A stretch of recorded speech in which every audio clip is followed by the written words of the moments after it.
Now, in this section, I'm going to talk about the configuration of Eigrp over frame relay cloud. So, I want to first of all go to frame relay cloud and configure the interfaces of the three routers, and then apply Eigrp to these interfaces and see the effect of this on neighborship, on the timers, on anything else that is about Eigrp.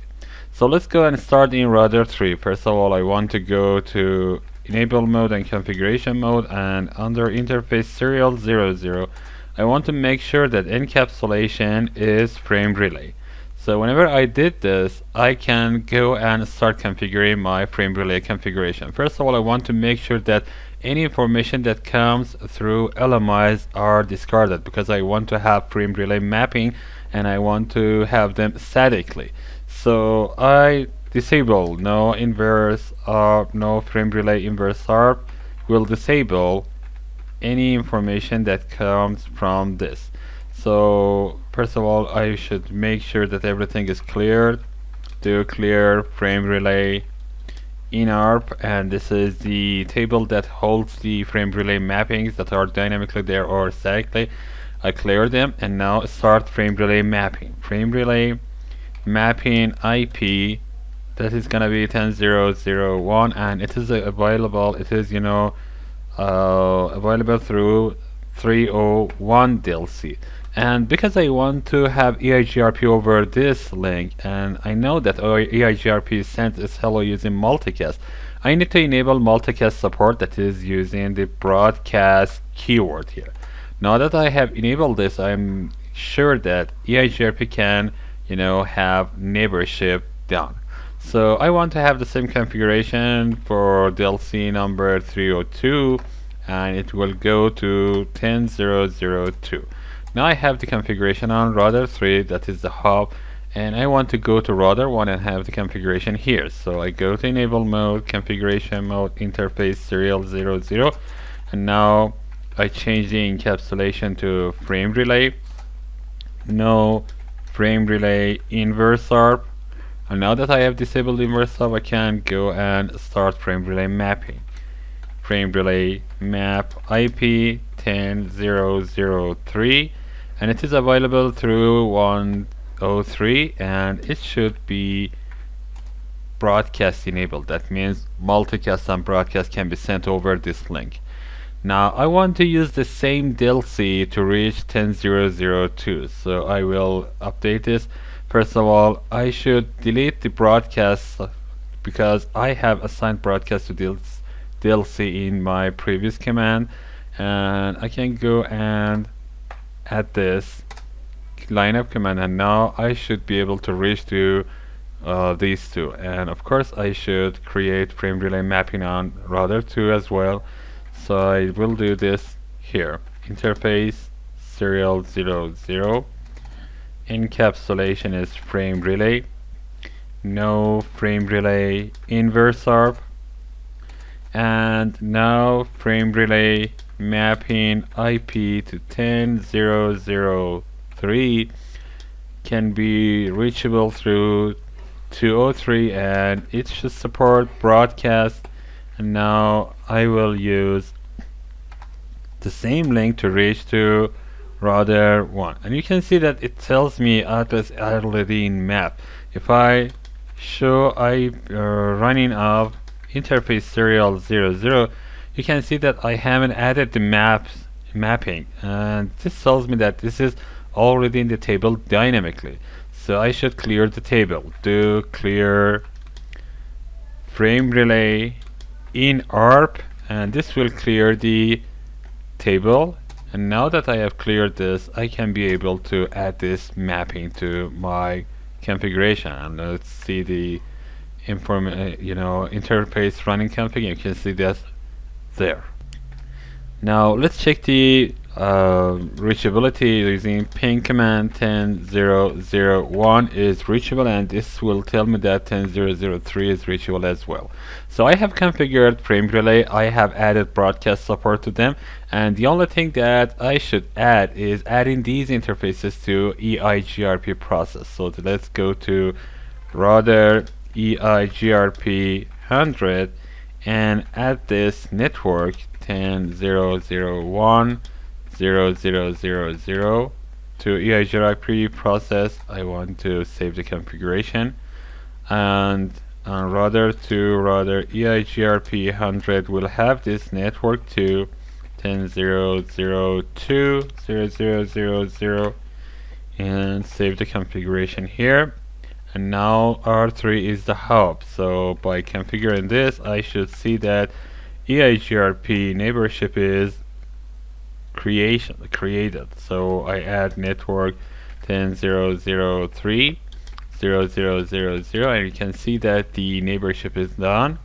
And I have new adjacencies for router 1 and router 2, and now I can save the configuration here as well. Now that I have this, I should be able to reach my route through this. So if I want to, for example, reach the routes that come from router 2 or switch 1 in router 1 through the frame relay interfaces, the only thing that I should do is, disable the path 0, 1. Of course, in diagram I can see path 1, 0. This is wrong. I will correct this later.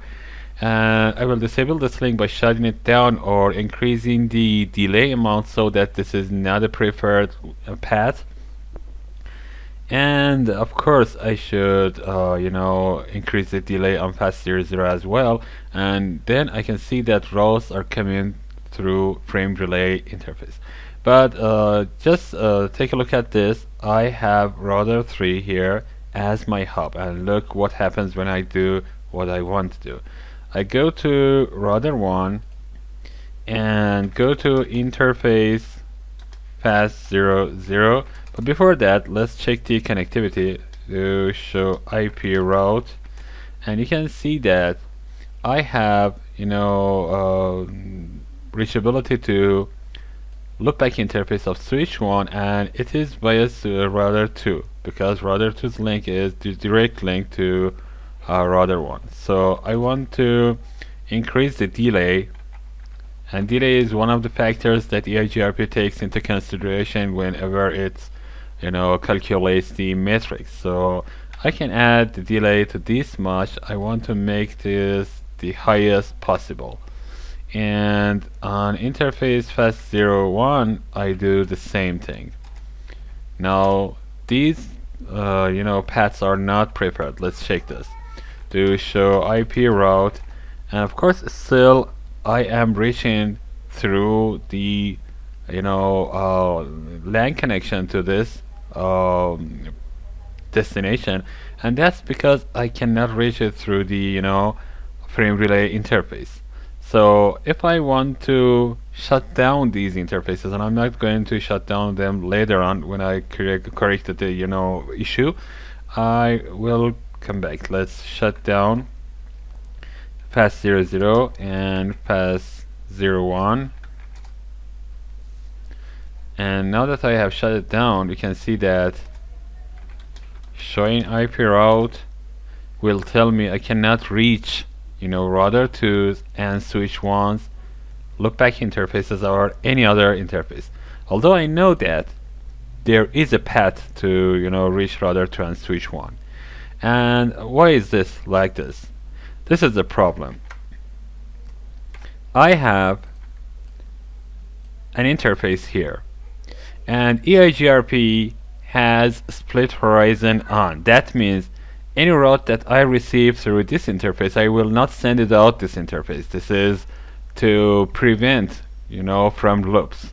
So in Eigrp, this is not a big deal. If I have a route sending to this interface and receiving it back, I will have a very high metric for that route, so I will not use that. So I will not have routing loops. So this is very nice to disable the split horizon on this interface and see the results. So I go to router 3 interface serial 0, 0 and disable the split horizon using no IP split horizon, and that is gonna be for Eigrp 100. No IP split horizon, Eigrp 100 will disable the split horizon, and now any route that router 2 sends to router 3 will be available to router 1. and I can check it again. I go to router 1, check the routing table, and now you can see that I can reach this, and I can reach this through the 10003, that is the frame relay connection. Now I go and on interface fast 00 enable the interface, and on interface fast 01 again enable the interface using no shut command. And I have assigned very high delays to these interfaces. Now if I check the IP routing table, I can see that I still prefer this route. And let's check the topology table to show IP Eigrp topology table. And for example 110.155, that is this network, I have two paths here. One goes through serial 00 and the other one has infinity as its metric, because I have assigned very high delay, and this is the reason that it doesn't go to a routing table. So I can decrease the delay on these two interfaces. I assign a delay of 10,000, and this will make 100,000 microseconds, because anything that you add here will be tens of microseconds. So I hit enter, and on interface fast 00 I do the same. So I have these. Let's check the running configure interface fast 00, and I have this much of delay. You can see that 10,000 of tens microseconds. And on fast 01 I have the same configuration. Now let's check the topology table and see what we have there. So using the show IP Eigrp topology for this network, you can see that I have fast Ethernet 01 as the preferred route. You can see that this is 2,700,000, and it is used as a feasible distance here. And the route that goes through 10003 has 2,800,000. So now the fast Ethernet link is preferred. Now I can add this on fast 01, interface fast 01 again, and I have 100,000 of 10 microseconds assigned to this, and on interface fast 00 again I do the same. And now again check the topology table using this command to show IP Eigrp topology. You can see that now again I have serial 00 as the preferred path to reach to this interface, and fast 01 is the second route that can be used in routing. And to prove this, do trace route 10.155, and you can see that it will go through, and it doesn't work. Let's check the routing table and see if these routes are installed there. Do show IP route for 110, of course, 150, and you can see that this is reachable through I have used the wrong destination for tracing. It should be 110, and you can see that I go through serial 00 and then through the serial back to router 2, and then I can go to switch 1 and reach there. So split horizon, the only issue that you can solve using the disabling that on interfaces that are multi-point on serial frame relay interfaces.